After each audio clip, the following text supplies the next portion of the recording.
Welcome, everybody, to Crossing the Line. We're always looking at the latest on the economy, housing, and whatever else we think is interesting enough to spend a couple minutes on.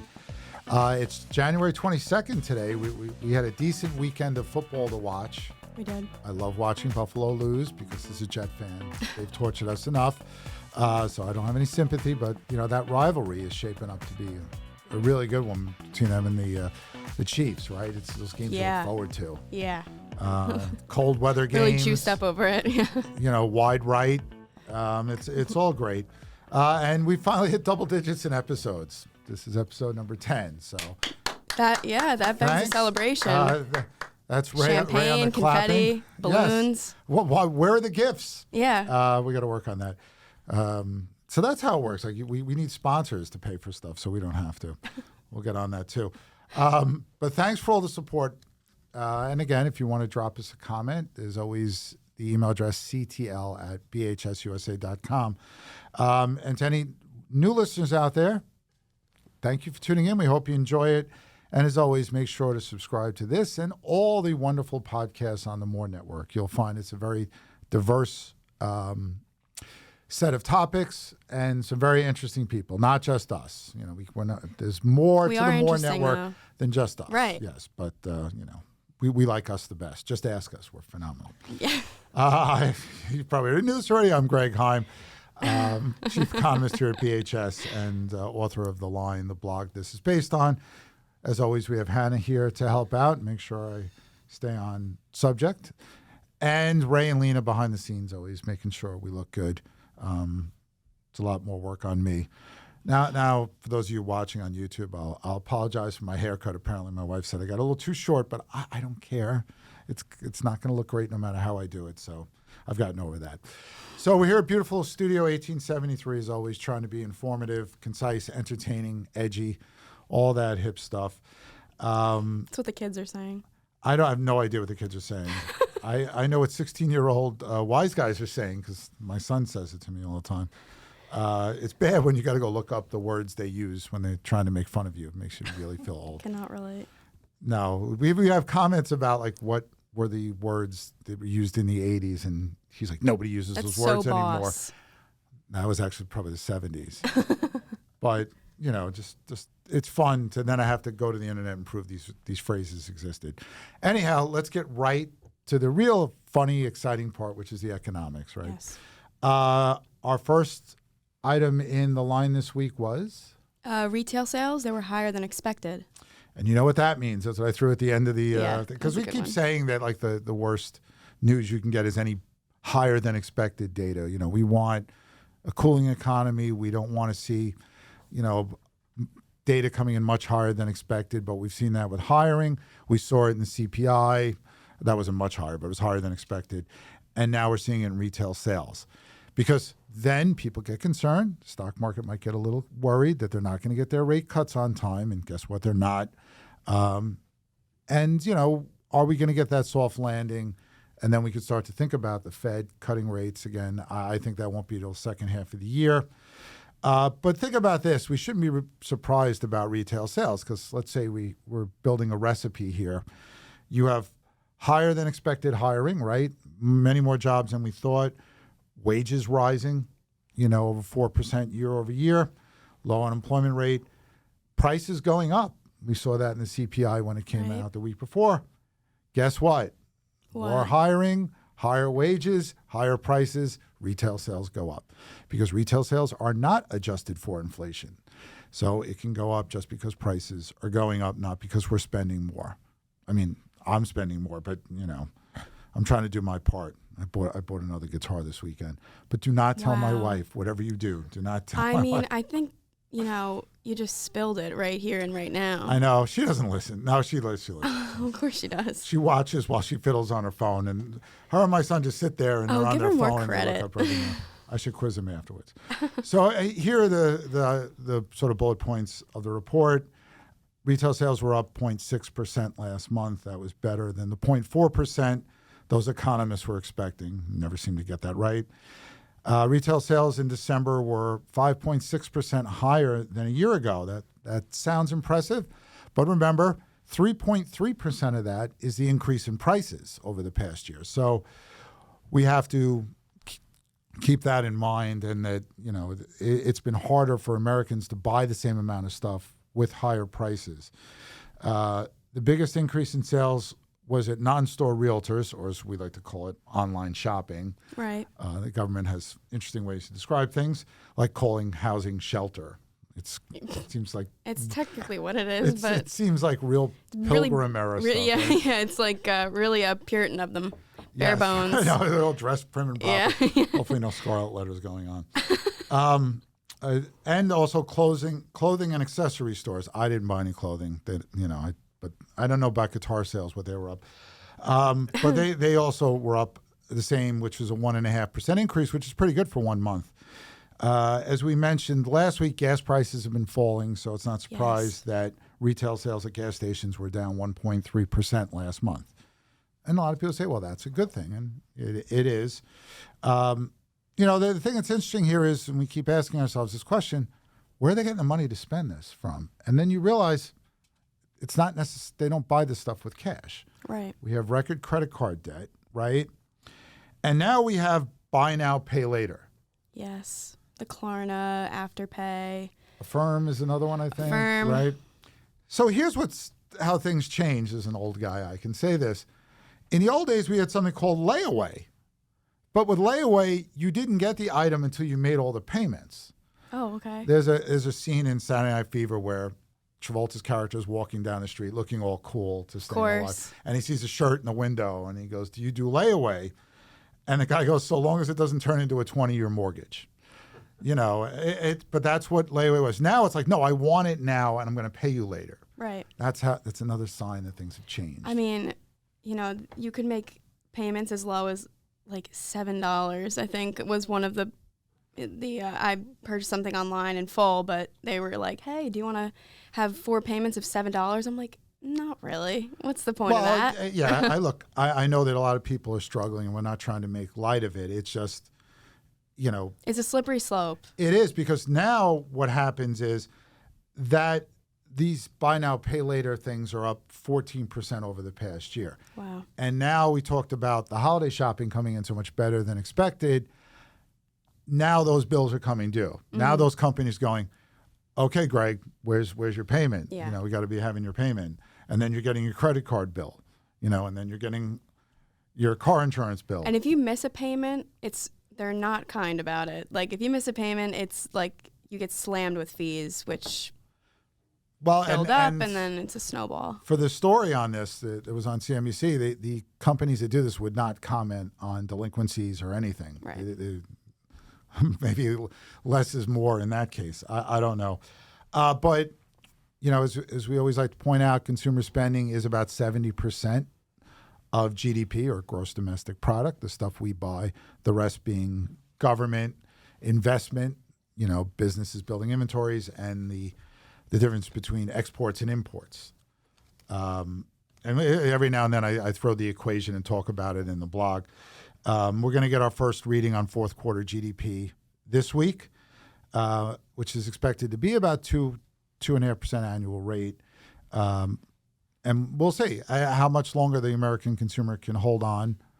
Again, as long as wages and employment keep rising and prices are remaining a little bit elevated, I think retail sales are still going to look pretty good. So that is the first item. The second item, what didn't sound as exciting, but when you dig into the numbers, it actually had something interesting in it. Jobless claims, they fell to their lowest level since September of 22. Right. And like, Greg, that was, like a year and a half ago. What's exciting about that? Well, the actual number was 187,000. I mean, so what does that mean? Well, if you go back to 1967, which is so long ago, I wasn't even born yet, they've averaged 366,000 a week. So, that's we're talking about, we're about half of what they've averaged since they've started keeping the data. But so September 24th, 2022 was the last time they were this low. But before that, the last time this was this low was in 1969. As I said in the blog, a year so special that the Jets and Mets won championships. I mean, that's special. Now, full disclosure before I get emails, that the Jets was the 68th season, and the Super Bowl was in 69, but they got their trophies in 69. So that's a good sign. And again, we keep hearing about layoffs, surged. They were up 100% last year, and all these tech firms are laying people off. And I'm not denying that any of that is happening, but we know that people aren't filing claims for unemployment. The numbers are going down. They're not going up, which either means they're finding jobs real quick, and with still well over, 8.5 million jobs out there, it might not be that hard for them, or they're getting severance packages that are enough to bridge the gap, or they're just retiring. There are all possible reasons why we haven't seen the spike in unemployment claims. Also, a lot of these announced layoffs don't come to fruition. Or sometimes a company may lay off in one department to beef up another. So, you always have to keep that in mind. So we joked that this was like a 3-course meal almost. And for dessert, we had... mortgage rates, they fell to an 8-month low. Right. And I jokingly said that, since we're trying to cut back on desserts, that's all we really need to say about that. Let's just enjoy it. Rates, again, with some of this data coming in better than expected, we're going to see some unevenness in rates. So I think, again, look at the trend since peaking towards the end of October. We're down over 1%, and that's good news. And I think with inflation still trending in the right direction mostly, I think people are being a lot more optimistic. We talked about that last week when we had Ari in, and that's good. It's funny, I just did an interview before we got in here, and I was asked the question, what would you advise people about mortgage rates? They lock in now, do they wait? And that's a tough question. There's a lot of factors that go into it. I think that the goal of any home buyer should just be to make informed long-term decisions. You're never going to time anything right. And keep in mind that in most parts of the U.S., home prices are still rising. That's going to sound weird after we get to the next item. Yeah. But, so waiting might bring your rate down, but the price may go up. So you can drive yourself crazy, going back and forth about finding the exact right time to buy something. Usually we're worried about buying it at the lowest price. Now we're trying to buy it at the lowest rate. Right. Think long-term. Refinance is always a possibility. There's always that expression. You marry the home, you date the rate. I didn't come up with it. Copyright whoever came up with it. There are thousands of people whose job it is to time stocks, when to buy, when to sell stocks. They have a million data points to look at. They don't get it right. So, find a home you love. And when I bought my home in 2006 in Long Island, it was not a great time to buy a house in Long Island. And rates were right about where they are now. I got to refinance 3 times. I'm not saying you're going to be able to get your rate down to 3% as quickly as I did. It was unprecedented. But, there will be opportunities down the road to refinance. Right. And that's always something to think about. Or talk to your lender. There's always different options available. They like to point out that depending on your circumstances or your relationships with the banks, you can get a maybe even a better deal. And remember that we're always quoting the conforming mortgage rates here because that applies to the largest number of people, but jumbo rates can be lower. So just keep all that in mind. So that was the blog. Hopefully everybody read it and submitted some feedback. Now we have, Hannah's lineup. That's what I'm going to call it now. All Hannah. right. So since I'll it is allow copyright, Hannah Enterprises. Like you said, a little bit of a shift here, just talking about home sales. The headline was December home sales slump to close worst year since 95. So to show you how long ago 95 was, I was, a 25-year-old economist who just took a job at Rebney in the middle of the year. Certain people in this room weren't born yet, but I'm not going to say that. I was not here. It was, and you remember we had a very bad recession in the late 80s and early 90s. So existing home sales totaled a little over 4 million last year. That is the lowest since 1995. We talked about the recipe for retail sales. Well, this is the recipe for existing home sales. Low inventory leads to higher prices.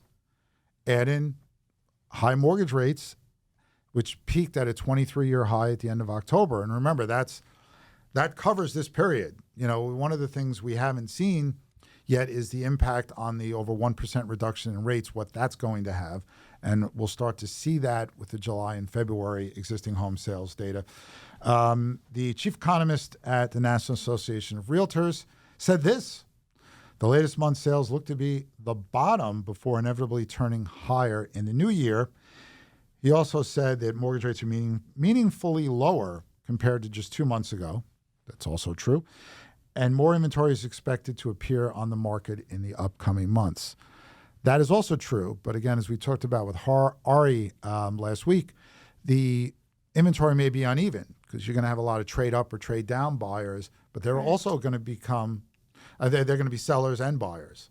Yeah. And so they're going to, add inventory in one category and take it away in another.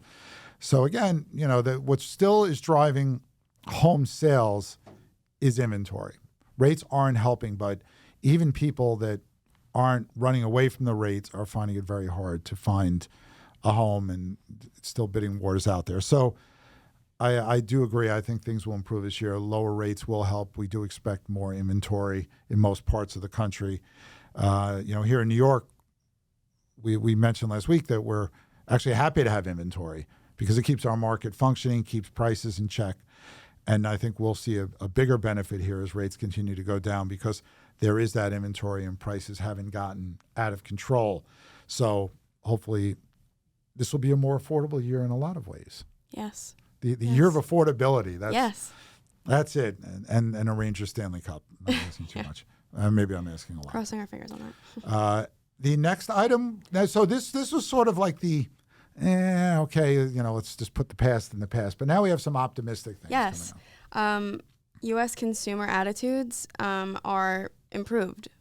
That's good, right? Yeah, they're pretty much improved in January, hitting the highest level in 2.5 years. Now this growing is, optimism. This consumer sentiment survey is done by the University of Michigan. Do you think their national championship in football had anything to do with this optimism?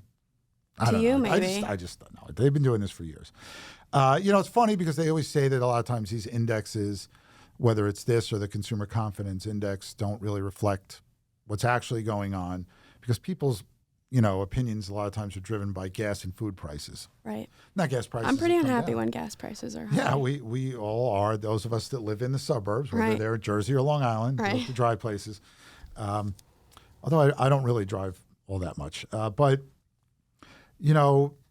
this is more about inflation expectations. And what they found is the consumers' inflation expectations are at their lowest level in 3 years. And why wouldn't they be? Inflation is its lowest level in 3 years. So that's really good. The index came in at just under 80. 70 was the forecast. So that's always good too. And, we did talk about survey issues, but this is not a government survey. So we don't, I'm not saying the data is more believable, but you have to take this stuff with a grain of salt because perception's not always reality. But the bottom line is that if consumers are more optimistic about the future, they're going to buy things, and that's what we need to happen for the economy, provided they can afford them. That's an important part of that. But this is really good news, and kind of leads into our next bit of really good news because this bit of news also has a lot to do with sentiment and expectations and hopes and dreams and wishes and all that stuff. Yeah. The S&P 500. I know you're super passionate about this topic. Why don't you tell us a little bit about what went on with them? So you'll know that's one of the three major indexes. You have the Dow, you have the S&P 500, and the NASDAQ. The S&P 500 is basically an index of 500 stocks of large companies. It hit an all-time high on Friday, which is really good. But to show you, one of the things about stocks is you'll say on average stocks return about 6 to 7% a year roughly in any given year. But think about just the last 2 years. In 2022, the S&P 500 and most indexes were down. The S&P 500 fell 19% in 22, but rose 24% last year. It's a lot of volatility. It is like being a Rangers fan, but we did pull it out. Your sports references are effortless sometimes. Because it's just swirling. You just, yeah. It's swirling in my mind. You just throw it in there. Maybe because I was up late last Impeccable. night watching that. I turn in, it's like they're losing, and you go, oh, man, it's the Ducks. Come on. And then they ran off 5 unanswered goals, and it was all good after that. But one of the things I always say, we talk about consumer sentiment, consumer confidence. You want to know how people are feeling. Stocks are the ultimate mood indicator. That's See, true. back in those days of Saturday Night Fever, we used to have mood rings, too. They supposedly change colors and warn people. Oh, mine only had like black because Greg's always in a bad mood, apparently. But no, sometimes I'm in a sad mood. So no, but it's as am I. this And everyone. You know, that's why we have the blues. Yeah. That's why I had to buy that new guitar. No, that's just retail therapy. It could be cars. It could be worse. That's true. I've promised my wife to sell a couple of them, so anybody looking to buy a guitar, CTL at phsusa.com. But stocks, again, are all about the future. It's not about the past. There's no memory. It's just how do things look. And consumers more optimistic, retail sales better than expected, no recession on the horizon. Why not be happy? And now they're not dreaming of a white Christmas because that's past. They're dreaming of rate cuts because that makes, again, it doesn't necessarily correlate to 30-year fixed mortgages, as Ari very smartly pointed out, it's about 10-year treasuries. But, the Fed and the short-term rate that they change does have an impact on things like credit card rates and any kind of revolving debt. So it's good for the economy. It's good for businesses. The Fed feels that pressure, but they've really, there were some Fed governors last week that said, all right, get off our back about this. We're you're not going to get your rate cut as fast as you want. Because like a child, we want it now. And it'd be very irresponsible for them to do that. So they're just waiting for that soft landing to really, hit solid ground. And then they can talk about that. And that's going to take a couple more months at least. So just relax and enjoy the good. Yeah, take it easy. Yeah. Yeah, just chill. It's all good. That's a word I never seem to use unless I'm cold. But that's just me. You got to look that up on the internet just to see what Chill? the kids are saying. Yeah. No, look, I had to get used to what cap meant. Oh. And this whole idea of mid. Bye. And now if I get tired of a word, I just start using it, and then my son immediately stops. That'll do it.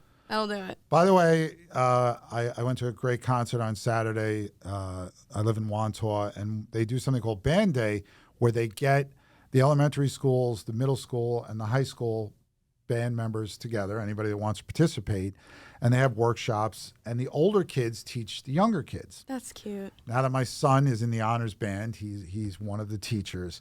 And at first he wasn't crazy about doing it. I said, just remember when you were a little third grader walking in there scared. Those kids were nice to you, those high school kids. You learn from them. That's nice. And then they do a performance. The good thing was the performance was all about cartoons.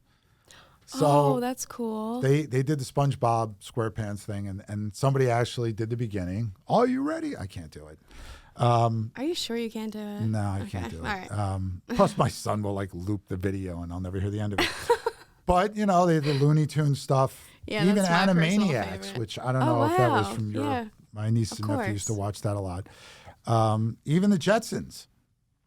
I just Love thought it. that show made me think we'd have flying cars by now, and no. Sorry, It they let doesn't you happen. down. All right, sorry. We have one more thing in the lineup, and what do We got? have 2 upcoming economic reports this week, and that could determine the future of Fed rate policy. Yes, the Fed is always saying, "Look, we're data dependent. Get off our back. If data." It's like when my son wants to go somewhere, and I'm like, if we can get this done by this amount, time, then we'll do it. If mommy can be ready on time, then we'll go. The Fed is basically going to be watching, and the 2, one of them we mentioned, gross domestic product for the fourth quarter of 23 is released on Thursday. And then Friday, core PCE, personal consumption expenditures index, the cooler cousin to the PI brothers that we CPI and PPI, that's coming out Friday. So first of all, read all about it in the line. The line, now I can notify Hannah too since she edits it. The line will be written a little later because we're going to wait for that PCE information to come out because it's very important. So this will tell us how well the economy did. I guess, we've already spoiled it a little bit. Most people are saying the economy grew at a 2 to 2.5% annual rate of growth. That's important to remember. When you see economy grew 2% in fourth quarter or whatever the headline is, it's the compounded annual rate of growth. If we grew that fast for an entire year, that would be the annual number. GDP is an actual index at the end of the day. But if you're interested, Hannah, you can always look at the GDP report and see the actual dollars that people spend. And one thing to remember is the components of that. It's consumption, investment, government spending, and then exports minus imports. You want it in the consumer spending. That's why the C comes first in that equation. Businesses building up inventories helps, but then that if you're building it up now, you're not going to be building it up in the future. Government, it's nice when the government invests in things, but they typically don't spend the money as wisely. And we still import a lot of stuff into the U.S. And that's usually a temporary phenomenon if exports do outnumber imports. So keep an eye on that. We'll be breaking down that report when we get it. PCE, again, core PCE, we're the difference between that and the consumer price index is consumer price index is just tracking the price. What does this mug cost? What does Greg's Ron Guidry bobblehead cost? Priceless. You can't have it. It's priceless. It's the Gator, the guy with the greatest mustache in the history of baseball. Even better than Raleigh Fingers. Probably still hit 80 on a gun if he threw. They're only tracking the price of things. What PCE does is tracks what we actually spend. Because we know that if the Ron Guidry bobblehead is too expensive, then maybe I'll get like a Dave Righetti bobblehead or, a lesser known Yankee pitcher. Or, the one that we always use is steak gets expensive, people eat more chicken. The CPI data doesn't account for that. So at the end of the day, we really want to know what people are spending and how that's changing. The Fed has a meeting at the end of this month. The markets basically have said there's a 0% chance. And that's one of those no-duh moments that my son would be like, nobody uses that word. Or my son would say miss. That's what he says pretty much after everything I say. It's funny because the latest odds, according to the markets, for a rate cut at the March meeting is still 47.2%. I can't believe it's that high. It's not going to happen. I don't know what they're thinking. Now, a week before or a week ago, it was 81%. And no kidding after the retail sales data we got. But it's zero. The Fed has basically done everything but send everybody a text saying, no rate cut, leave us alone. Citigroup came out and said they're looking for June. I think that's a lot more realistic. I might say later, even a little bit later in the year than that. So anyway, that's our show for this week. It seemed to fly by. Yeah, time flies when you're having fun. And we are the consummate professionals here. After 10 episodes, we know what we're doing, right? We're just totally professional. And thank you, Ray. That's very nice. And so I have an announcement that I always like to make. We're going to have another special guest next week. Yes, we will. Martha Stark, who is a clinical professor at the Robert F. Wagner Graduate School of Public Service at NYU and was New York City Commissioner of Finance in the Bloomberg administration and has been a buddy of mine for probably about 25 years. We had some lapses, like when I came here and left Rebney, but the city's tax roll the tentative tax roll was released recently along with the state and city budgets, and Martha is the best person to speak on that stuff. I know you're saying property taxes, but think about it. Aren't you curious to find out in a big city like New York what happened to the value of office buildings, right? If the office market is, dying out, how does that work in values? What happened to rental buildings? We won't, just keep it 100% city based. Martha is she's like, what? She's probably listening to this now, going, "Why are you promising all these things?" But I'm looking forward to it though. I can tell you that she is incredibly interesting and a lot of fun. I'm ready. And a big sports fan, just like we are. Basketball is her game. So maybe we'll be talking about what happened to Caitlin Clark this week when she got clocked trying to get off the court after a loss. An Ohio State fan just totally blindsided her. But Oh my God. anyhow, we'll save that reverence for when she's in here. Absolutely. But Can't wait. make sure this is Tune in. to tune in and to subscribe. Yeah, like and subscribe to all the fabulous podcasts at the More Network here. There's a lot of excitement happening next week with Martha, and ready to. I mean, yeah, we're trying to keep them in 30 minutes. I see we're just a tad over 30 minutes now. That's acceptable. Lena said, "Yeah, don't worry about it." Well, that machine is counting, right? That's just counting. But and who knows, we may run a little over. We have a lot of fun things to discuss and important things to discuss, and I'm looking forward to it. And I don't get to see my good buddy Martha too often because she's doing things all the time, like all the time. Busy woman. Lots of, she's the queen of everything. She's just doing everything and doing it well. So look forward to that. And again, we appreciate so much the support. And drop us an email, ctl@bhsusa.com. If you have any comments, make sure you're reading the blog. And hope you are. Thanks again. That was pretty smooth.